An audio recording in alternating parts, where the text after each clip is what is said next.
구독자 여러분 안녕하세요. 서점 채널러입니다. 너무 오랜만에 또 인사를 드리게 됐습니다. 추석 전에 업로드를 해야겠다는 생각, 또 추석 인사라도 해야겠다는 생각, 이 모든 게 계획대로 되지 못한 채 추석 연휴마저 보내고 뒤늦게 영상을 만들어서 올리게 됐습니다.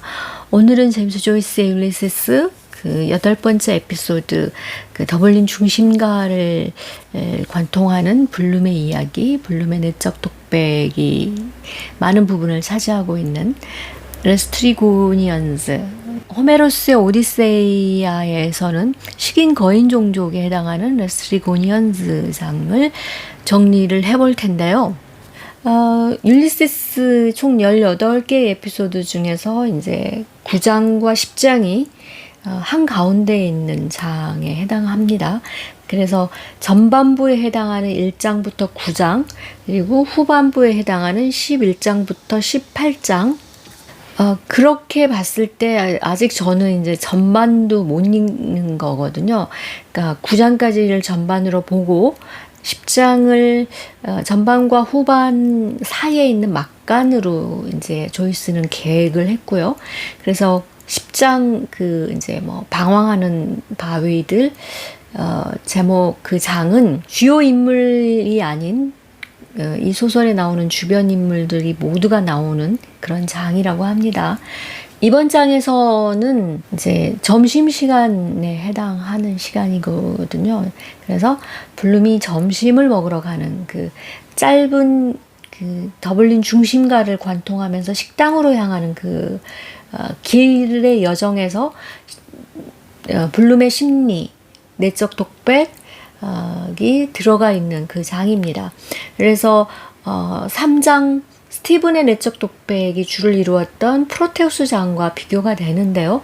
스티븐과 블룸이라는 두 사람의 차이도 서술에 있어서 굉장히 많은 차이를 드러내고요. 광고 영업인으로서 블룸은 광고인으로서의 어떤 안목을 가지고 도심을 관찰할 수 있는 배회, 방랑자 역할을 합니다. 이 장은 김종곤 교수는 그러니까 성과 음식의 카니발리즘이라고 이렇게 주제를 뽑았습니다. 블룸의 이렇게 성적인 표현을 하는 것은 아주 이제 기본적인 것이 되어 있고요. 여기서는 점심시간 이제 밥을 먹는 것과 호메로스의 오디세우스의 이 레스트리고니언스의 장 이야기가 바로 식인 이야기거든요. 먹는 것과 깊이 관련이 있어서 이 장에서는 블룸의 그 공복 상태, 배고픔과 관련돼서 모든 것들이 연관되게끔 조이스는 계획을 했습니다. 서술적인 면에서는 좀 더 심화된 내적 독백, 블룸의 내적 독백이고요. 그 다음에 이제 자유연상, 의식의 흐름에 따라서 자유연상이 되는 그런 기법들이 잘 표현된 장이라고 합니다. 더블린 중심가를 통해서 보여지는 당시의 더블린의 여러 면모들을 인상적인 파노라마를 통해서 볼 수가 있는데요. 이것은 어쩌면 율리시스 전체가 그것과 관련이 있을지 모르지만 특히 이 초반에 더블린의 여러 모습들을 통해서 보면 마치 베냐민의 그 아케이드 프로젝트를 연상할 수밖에 없는데요. 베냐민의 아케이드 프로젝트, 아케이드는 위천장이 막혀 있는, 위천장이 포장되어 있는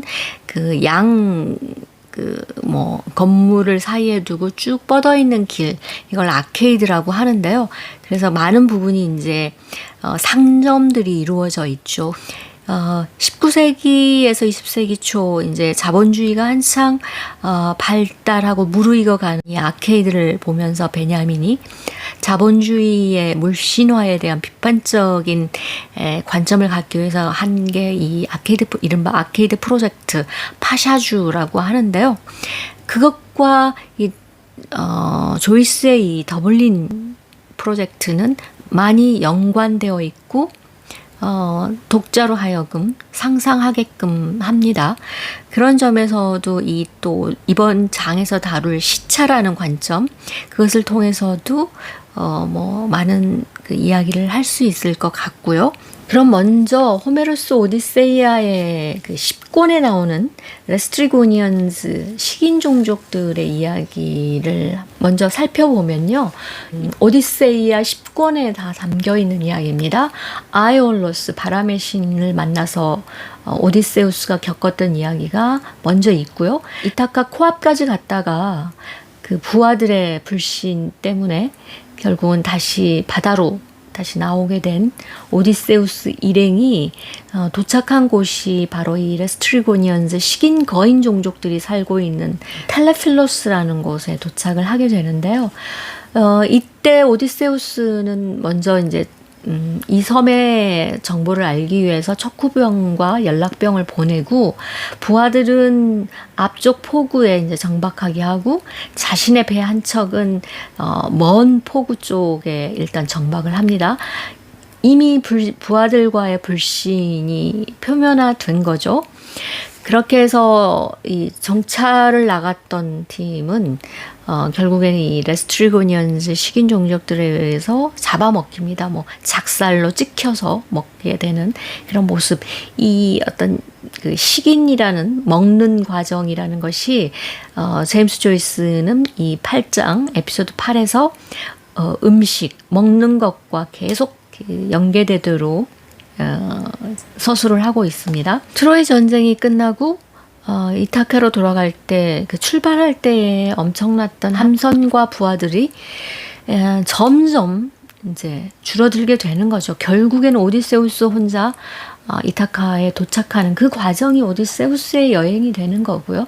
여기서도 일단 많은 부하들을 잃게 됩니다. 오디세우스는 탈출을 하고요. 오늘은 김성숙 교수가 번역한 동서문화사의 율리서스를 가지고 읽었습니다. 김종건 교수님은 이제 원문에 보다 충실하고 풍부한 주해가 장점이고요. 김성숙 교수는 아무래도 이제 좀 더 그 원문에 있는 것보다는 독자를 감안해서 보완해서 번역을 한 것이 더 주요하다고 하겠습니다. 그러나 이제 각주라든지 이런 면에서는 좀 약점이 있고요.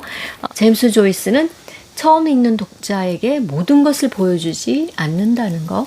그럼 먼저 이 장의 개요부터 한번 알아보겠습니다. 시간은 오후 1시경이고요. 장소는 식당, 더블린 중심가의 식당이 배경입니다. 또 여기서 그 조이스는 율리시스가 신체의 서사시가 되기를 바랬다는 말씀 드렸는데요.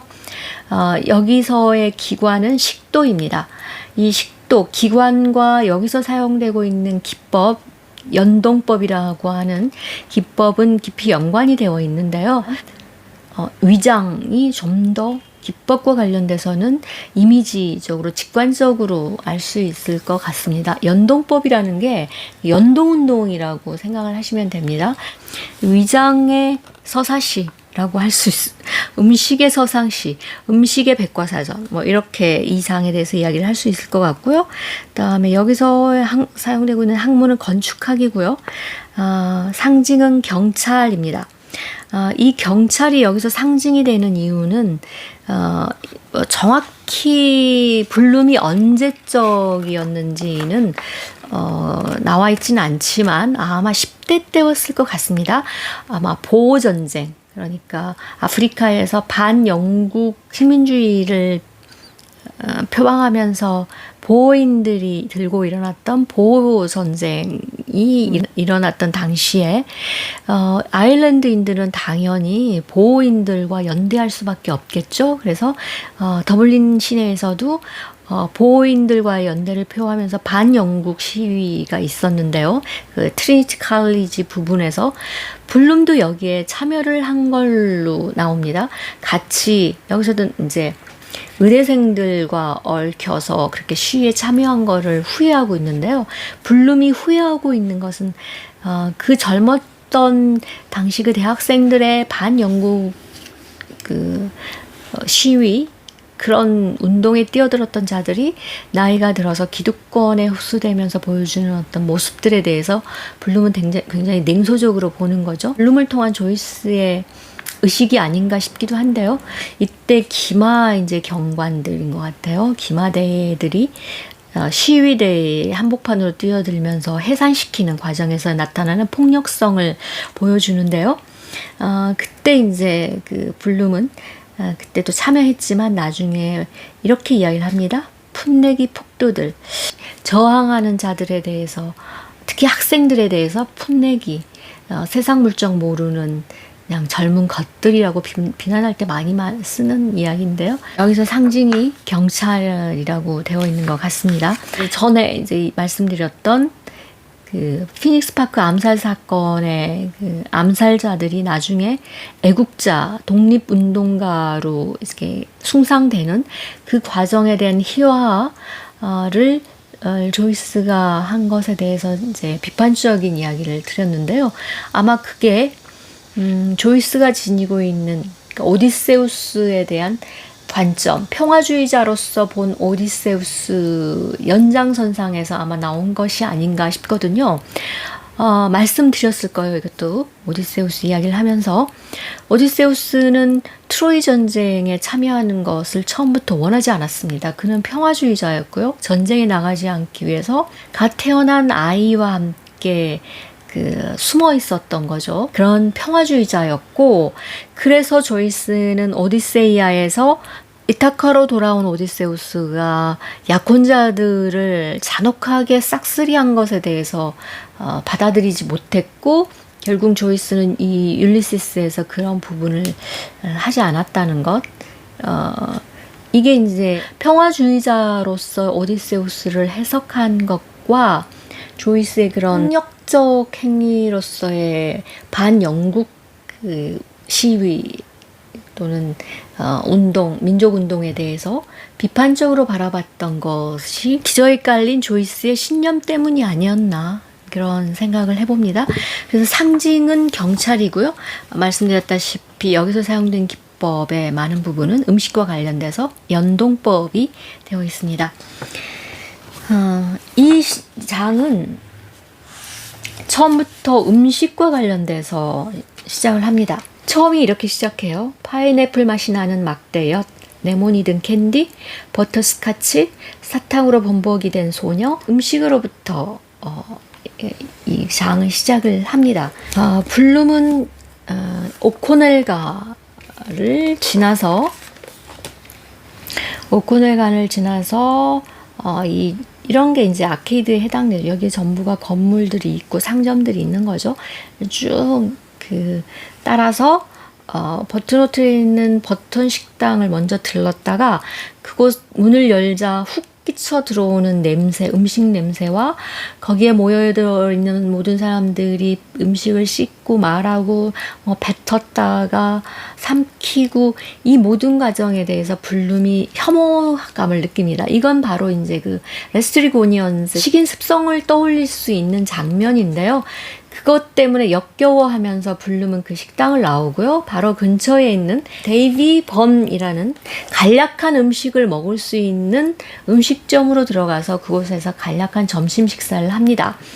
이 장에서도 여느 장처럼 특히나 이제 이 블룸의 내적 독백, 자유연상에 의한 과거 회상이라든지 자신의 의식, 생각들을 펼쳐 보이는 그런 파노라마가 펼쳐지는 이 장을 통해서 블룸의 과거의 모습들이 많이 이제 등장을 하는데요.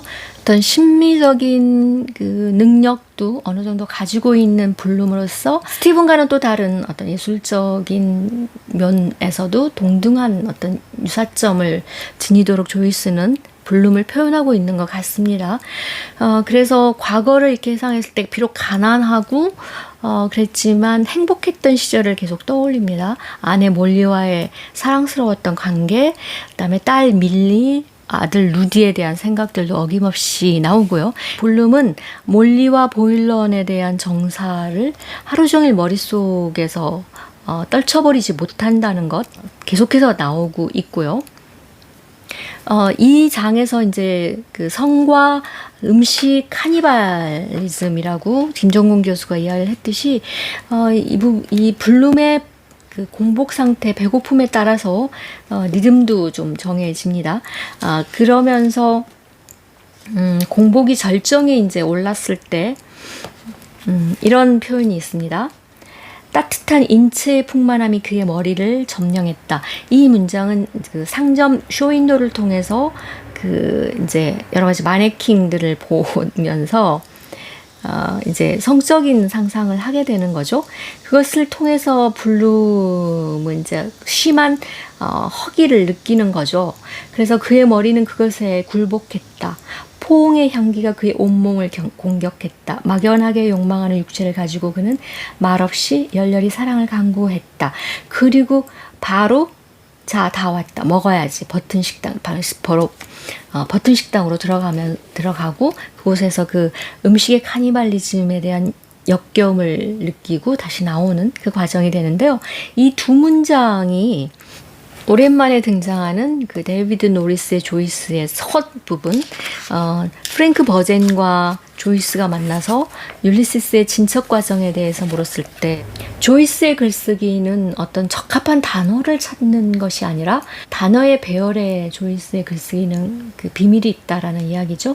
자신이 이 두 문장에 사용되는 단어를 얼마나 가장 적합하게 자신의 마음에 들게끔 배열을 했는지, 거기에 따라서 마음에 들게 배열이 된 최종 완성된 문장이라는 거죠. 이 두 문장이. 그리고는 이제 그 코를 찌르는 냄새와 먹는 인간, 그 레스트리고니언즈들의 식인에 대한 그 상상을 떠올리면서 혐오감을 느끼는 모습이, 그 뒤에 음식과 관련된 재미있는 그 문장들이 계속 나오는데요. 이것도 되게 흥미로운 것 같습니다. 그리고 결국에는 이제 간단한 음식을 먹을 수 있는 데이비 번 식당으로 가서 이제 음식을 먹는데요. 이 장에서는 그 음식의 백과사전이라 음식과 섹스에 얽힌 백과사전적 기록이라고 할 만큼 그 음식에 대한 이야기들이 장장 몇 페이지를 걸쳐서 나오는데요. 이때 이제 음식을 먹으면서 유리창에 파리 두 마리가 교접을 하고 있는 모습을 보면서 어떤 연상을 떠올리냐면, 자신과 몰리가 처음 만나서 관계를 갖게 됐던 그 더블린의 에덴 동산이라고 불리는 호우드 언덕에서 있었던 두 사람의 이제 관계를 떠올리게 됩니다.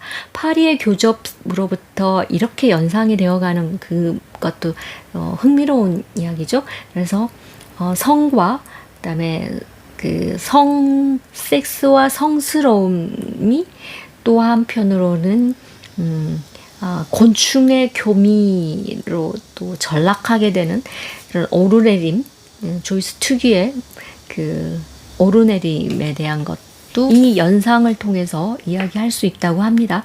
그리고 마지막으로 이제 국립도서관을 향해서 블룸은 갑니다. 알렉산더 키즈 광고의 도안을 이제 가져다 주기 위해서 그 광고가 실린 신문을 찾으러 국립도서관을 가는데요. 바로 다음 장이 국립도서관장입니다.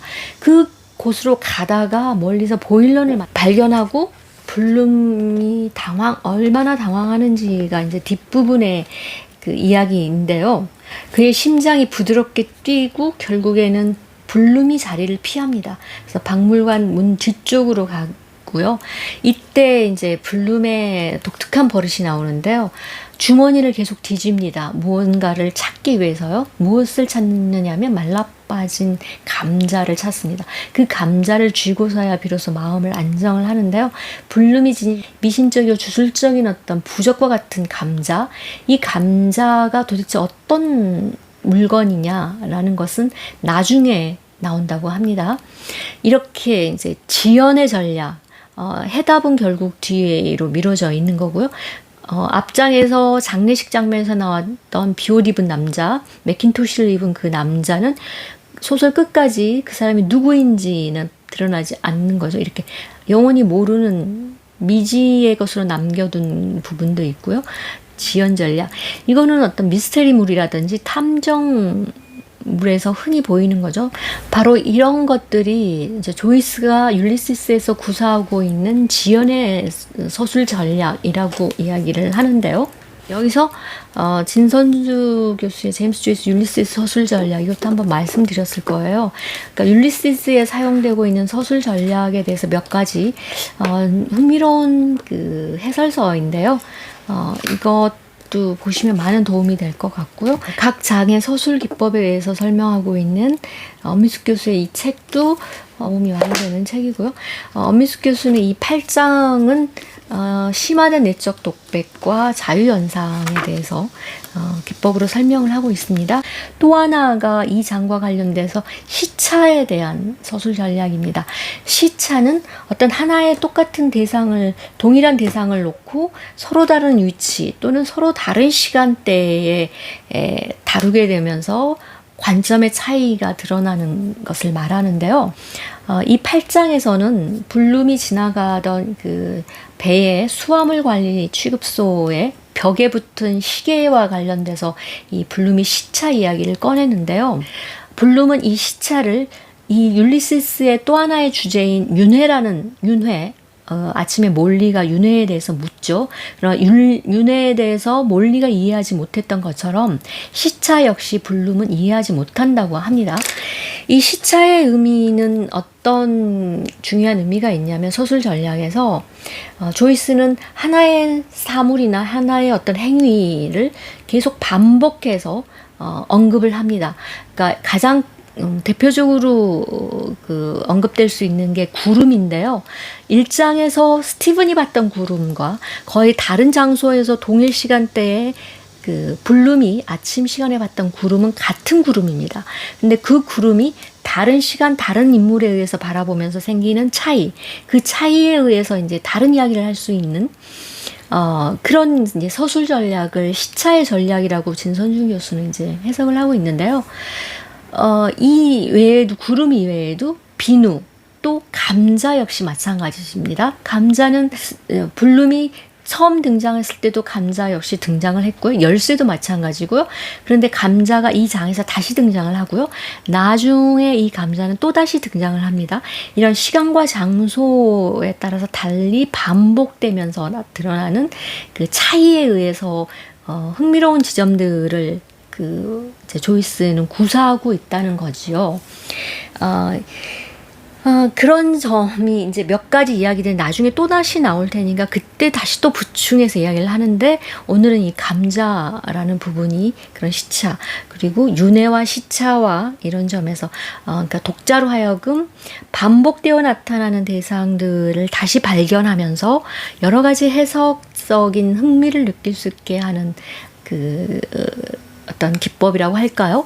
그리고 또 하나 말씀드리고자 했던 거는 아까 말씀드렸던 베냐민의 파사주, 그러니까 아케이드 프로젝트와 같은 자본주의 아케이드를 배회하는 19세기, 20세기 초 그 관찰자 시점을 통해서 자본주의의 물신화에 대해서 비판적인 프로젝트였던 베냐민과 블룸이 배회, 어떤 목적을 가지고 지나가는 거였지만, 일단 관찰자로서의 블룸 눈에 비치는, 조이스 눈에 비치는 더블린이라는 곳에 대해서 보여지는 여러 가지 것들을 이야기할 수 있는데요. 여기서는 이제 배제되어 있는 자들, 이 장에서는 정신 이상자들의 이야기들이 좀 나오고요. 그다음에 불황자들, 거지들, 광고맨들, 그다음에 정체를 알 수 없는 자들, 또 빨랫감을 찾는 여인이라든지 이런 이제 자본주의 메인 시스템에서 배제되어 있는 자들에 대한 시선, 이것에 대한 중요성을 언급을 하는데요. 또 한편으로는 시차와도 관련이 있는데요. 율리시스 전체를 통해서 또는 조이스라는 인물을 통해서 볼 때 시차라는 것의 가장 큰 시차는 바로 율리시스를 지필하던 1914년에서 22년까지 일어났던 아일랜드에서 일어났던 수많은 정치적 사건들도 있고요.